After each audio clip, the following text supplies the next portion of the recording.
They called me too sensitive when I broke down at Christmas dinner. 5 years later, my pain is a Netflix hit, and they can't look away. Christmas was supposed to be warm, safe. But for me, it was the night my family laughed as tears rolled down my face. I had just lost my job, my confidence, and instead of comfort, I got jokes. Dramatic. Attention seeker. That night, I made a silent promise. One day, you'll hear me. Cut to today.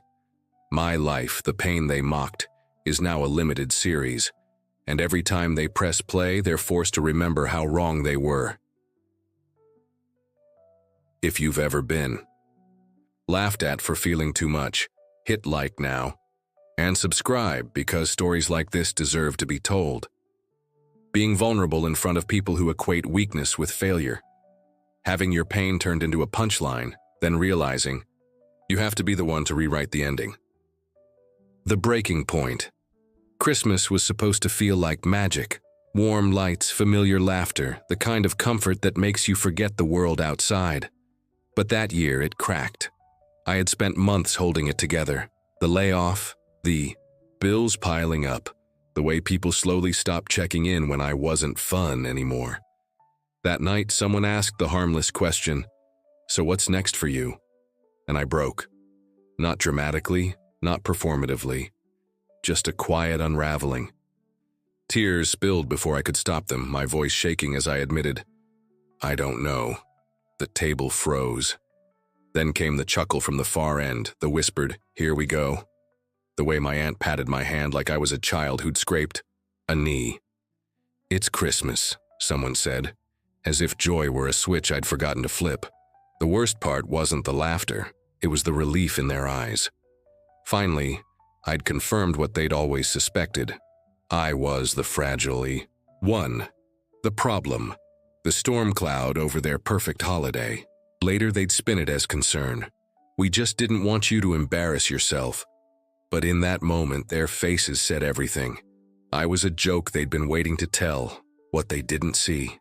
The shift, how my tears dried into something harder, how I memorized the curve of every smirk, the cadence of every "she's always been too sensitive." That dinner became the line between who I was and who I'd have to become. I didn't storm out, I didn't scream.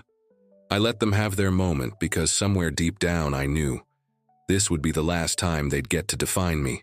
Years later, when those same faces appeared in my Netflix audience, I wondered, did they recognize themselves in the villains?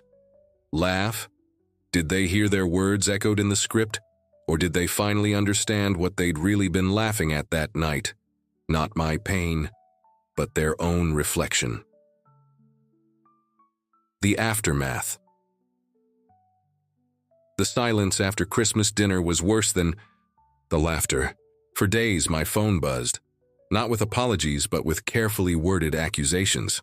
"You made everyone uncomfortable," one text read, as if my pain were a calculated act of sabotage. Another relative chimed in, "Holidays are for celebrating, not trauma dumping." The message was clear. I had broken an unspoken rule by refusing to perform happiness on demand. What hurt most wasn't their cruelty, but the realization that these were people who claimed to love me. They'd seen me crumble, and responded not with compassion, but with annoyance, as if my vulnerability was an inconvenience to their perfect holiday narrative. The group chats I'd been included in for years went quiet, except for the occasional meme about overly emotional people. I'd become the cautionary tale at the center of their jokes, the example of what not to be. Meanwhile, my inbox filled with private messages from cousins I barely knew, not to check on me but to ask if I'd considered therapy, as though depression was something I could return like an unwanted gift. The most painful message came weeks later. "We miss the old you." Not a single person asked what had actually brought me to that breaking point. The months of rejection letters, the eviction notice I'd hidden, the way I'd stopped recognizing myself in the mirror. They didn't want the truth. They wanted me to apologize for disrupting their fantasy. That's when I understood. Their laughter wasn't about me at all. It was armor against acknowledging that life isn't always festive, that beneath the twinkling lights, some of us are barely holding on. Their mockery was the price I paid for daring to be human in a family that valued performance over authenticity. And in that realization, I found my freedom. Because when people show you who they are, you either accept their limitations or outgrow them. I chose the latter. The decision. That winter became my awakening. The laughter that followed me home from Christmas dinner didn't fade. It crystallized into something sharp and clear. I stopped speaking at family gatherings, not out of defeat, but strategy. Every conversation became data. I noted how quickly praise turned to pity when someone struggled, how affection was conditional on maintaining the illusion that everything was fine. I started carrying a small notebook, jotting down their phrases verbatim. Don't take things so personally. You'll get over it. We're just being honest. At first, it felt like collecting evidence for a trial that would never come. Then I realized I wasn't documenting their cruelty, I was studying it. These weren't just hurtful comments. They were blueprints for a system I needed to understand before I could escape it. The notebook filled with patterns, the way they pathologized normal emotions, how they mistook numbness for strength, their terror of anything real. Meanwhile, I began redirecting the energy I'd once spent pleading for understanding into something far more dangerous: quiet observation. Family members who'd mocked my tears didn't notice when I stopped reacting altogether. They mistook my silence for surrender, never guessing it was the calm before a storm they wouldn't see coming. What began as self-preservation became reinvention. I stopped trying to explain myself to people committed to misunderstanding me. Instead, I started writing scenes where characters said everything I couldn't, crafting dialogue sharper than anything I'd dared speak aloud. The notebook's pages, once filled with their words, slowly became dominated by mine. Every dismissive comment they'd made was being repurposed, the pain metabolized into material. I didn't know it yet, but I wasn't just keeping records. I was drafting the script of my comeback. The decision wasn't dramatic. There was no slammed door or fiery speech. It happened in increments: less sharing, more creating, fewer defenses, more boundaries. The moment I stopped begging for their approval was the moment I started building something they'd never be able to ignore. The escape. Leaving wasn't an explosion. It was a slow, calculated withdrawal of oxygen from a fire that had been burning me for years. I didn't announce my departure with dramatic flair or final confrontations. Instead, I perfected the art of disappearance, letting my absence become its own unanswered question. The move to another city wasn't impulsive. It was surgical. I chose a place with no family connections, where the streets didn't whisper my history back to me. The apartment was small, the walls bare, but the silence was mine.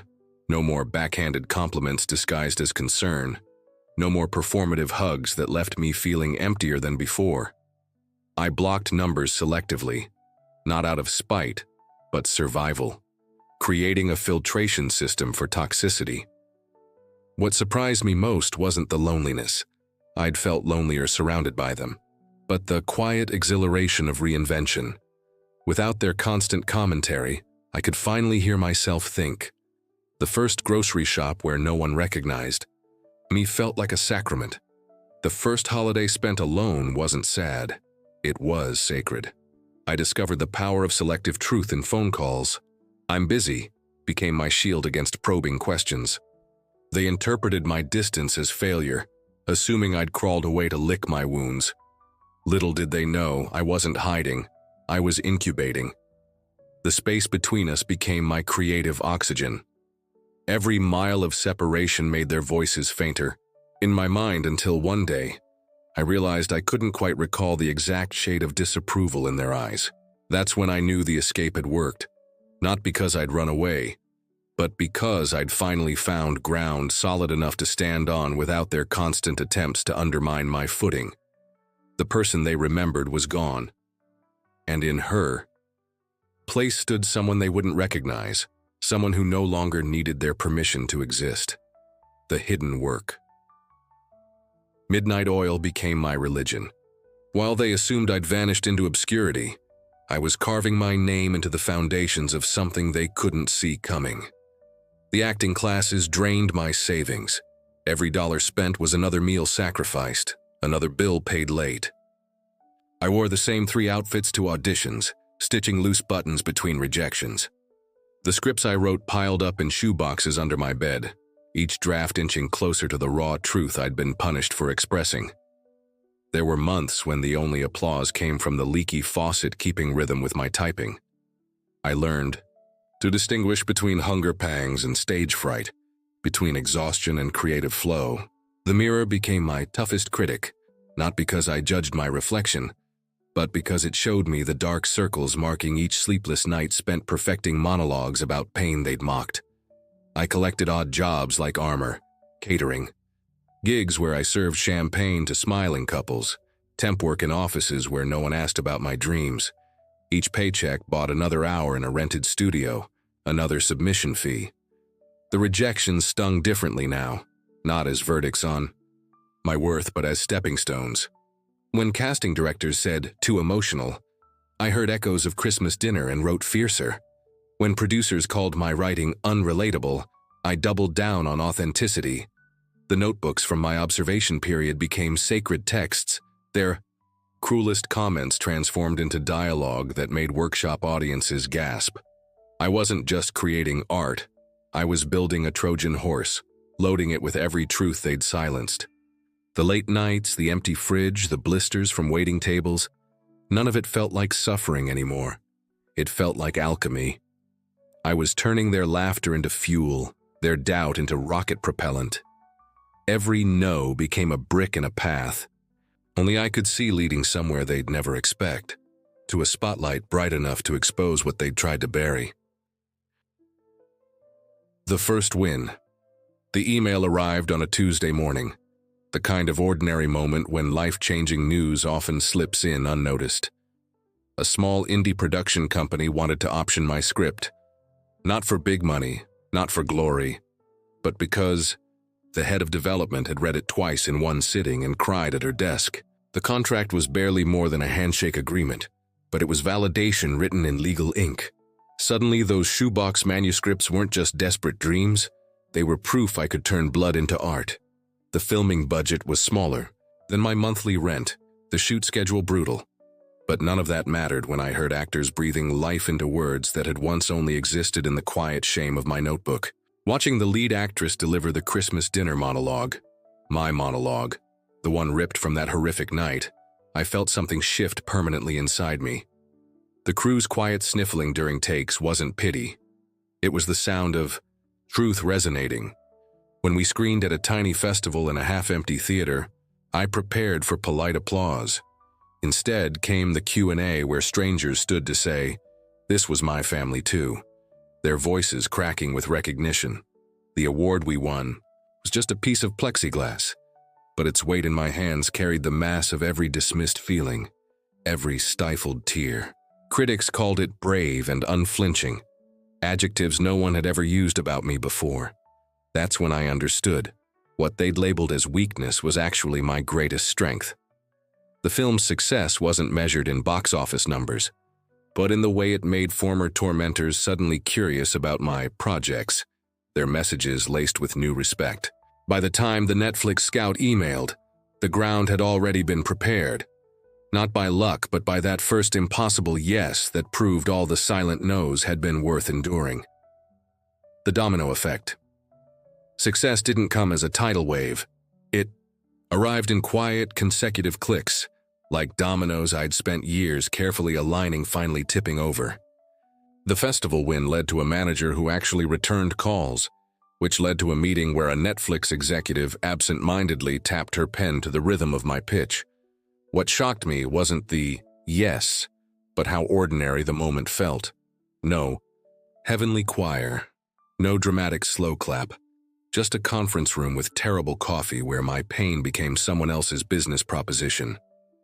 Suddenly, people who'd ignored my existence were suddenly just checking in, their sudden interest draped in casual concern like a thin sweater over naked ambition. The industry meetings took on a surreal quality. Grown adults debating which of my traumas would test best with audiences, whether the Christmas scene needed more tension before the breakdown.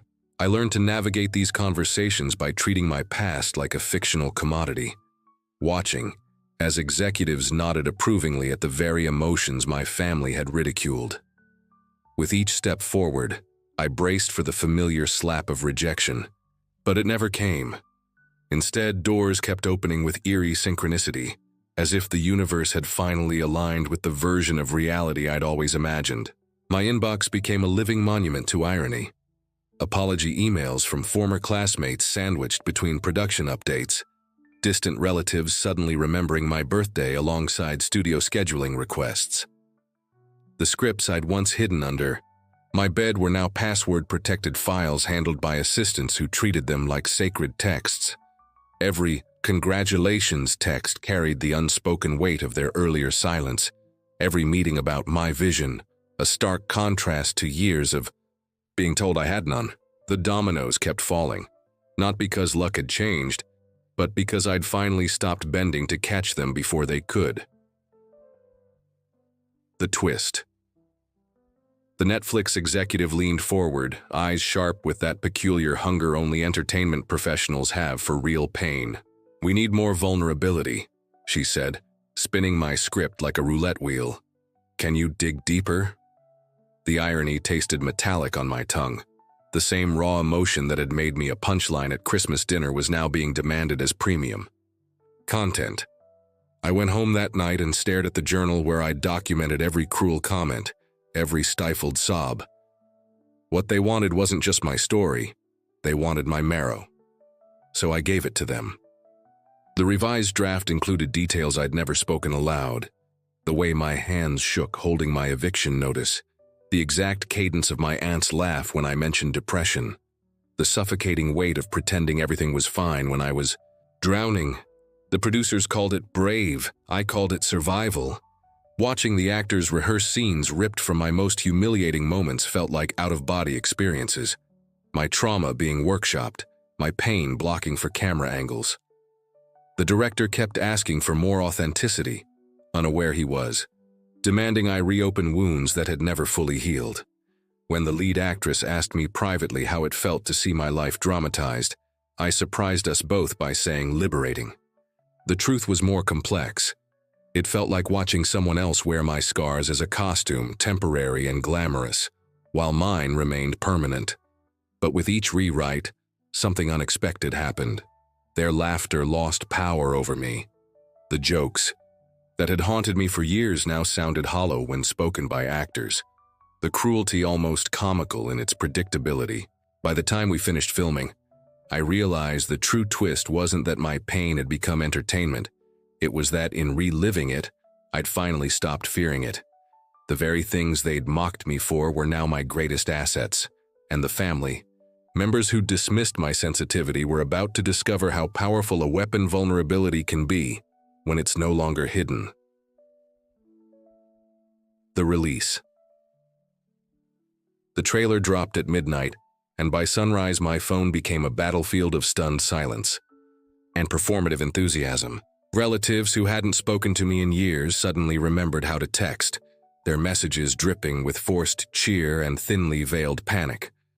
"So proud of you," from the cousin who'd once mocked my ambitions. "Can't wait to watch," from the aunt who'd rolled her eyes at my dramatics. The subtext screamed through their punctuation. "Is this us?" I watched their social media feeds with detached amusement. The sudden family photo dumps, the nostalgic posts about unconditional love, all timed suspiciously close to the trailer's release. My inbox became a museum of selective memory, filled with variations of, "I don't remember it happening quite like that." The show's promotional materials called it fiction inspired by real events, but we all knew the truth. This was our family dinner table turned inside out, the private cruelty made public. Former classmates slid into my DMs with, "OMG, is that about your family?" as if asking about some juicy gossip rather than my lived trauma. The most telling reactions came through intermediaries. a friend's mother mentioning how my grandmother had questions about certain scenes, an old neighbor reporting my uncle had changed his Netflix password the day we premiered. Strangers online dissected the characters with analytical fervor, speculating which real-life figures they represented, while the actual people being portrayed maintained an eerie silence. The few brave family members who admitted to watching did so with qualifiers.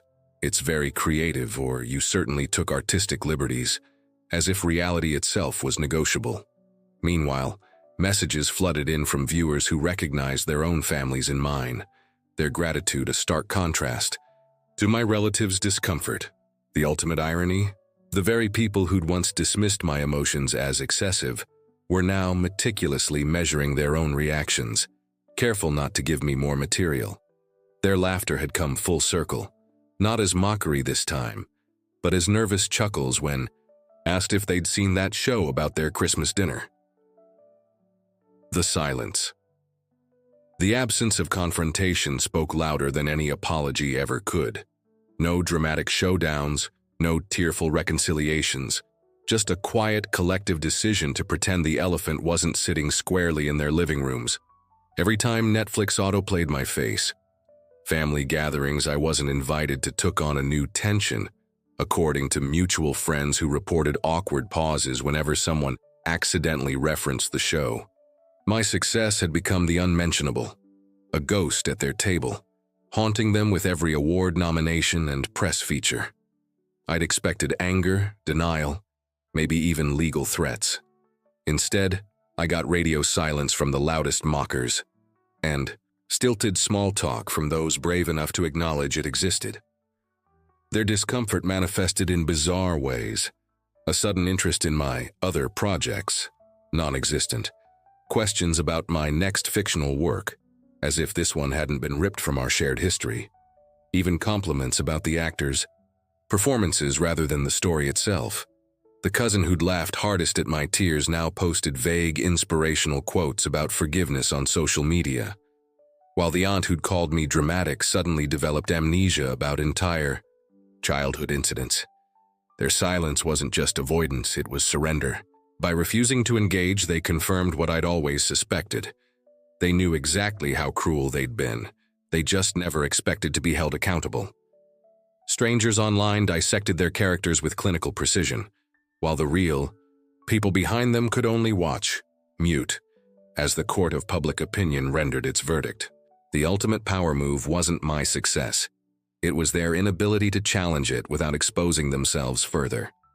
Every interview I gave, every red carpet I walked, became another layer of insulation against their past behavior. They'd laughed when I was powerless. Now they held their tongues because I wasn't. And in that silence, I finally heard what I needed. Not an apology, but the sweet sound of their irrelevance. The premiere. My cousin DM'd me. I didn't know it hurt that much. I didn't reply. The series did it for me. Pain doesn't disappear, it transforms. What they called dramatic became art. What they mocked became my power. This isn't about revenge. It's about reclaiming the narrative. So many of us shrink our stories to fit into rooms that were never built for us. But the moment you stop begging for a seat at their table and build your own, that's when the world starts paying attention. If you're hiding a wound because someone called it too much, remember, the right people won't look away. And sometimes the wrong ones will have no choice but to watch. Tap like if you've ever turned pain into power. Subscribe for more stories about quiet comebacks. And remember, your ending isn't written yet. They laughed because they thought your tears were the end of the story. But water ruins some things and grows others.